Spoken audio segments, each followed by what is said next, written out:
Hey everyone, it's July 11th, and that means that if today's your birthday, you share with serial killer Frederick Robert Fritz Klenner Jr., who killed 8 members of his extended family in 1984 and 85 in what are known as the Bitter Blood Murders, and that is him right up there. The youngest of 3 children, Klenner was born in North Carolina in 1952, and as a teen was obsessed with gaining his father's approval.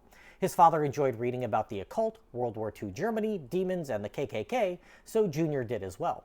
His father was a well-known doctor with unorthodox theories about vitamin C being able to cure cancer and prevent polio, which were theories championed by Nobel Prize winner Linus Pauling in the 1950s.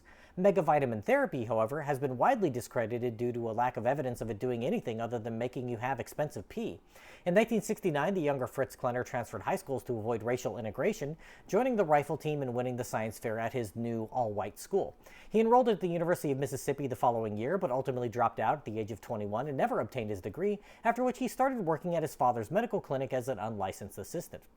Klenner then lied and told his father he'd been accepted to Duke Medical School enough for Durham, but he actually just moved and misled everyone about what he was doing there. He got engaged in 1977 but called off the wedding, telling her that he'd been diagnosed with stomach cancer, which was also a lie. Then after receiving vitamin treatments, he claimed to have been cured and did in fact get married in 1978. But Klenner wasn't a faithful husband, carrying on affairs with multiple women, including the wife of one of his friends. He'd returned to work for his father, who was busy publishing quackery that claimed to be able to cure multiple sclerosis with vitamins. Meanwhile, his cousin, who was in the midst of a messy divorce that led to a horrible custody dispute and was in poor health, went to see the younger Klenner at the clinic.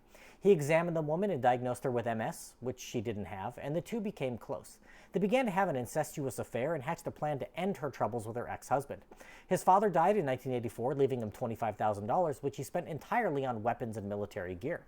As part of his plan, he used that weaponry to shoot his cousin's former mother and sister-in-law, but the authorities thought it was a murder for hire orchestrated by a member of the family to obtain an inheritance, so he was never even a suspect. He lied about it to his cousin/lover, telling her that he was in the CIA and that her ex-husband was in the mob, which is why his relatives had been killed. None of that was true.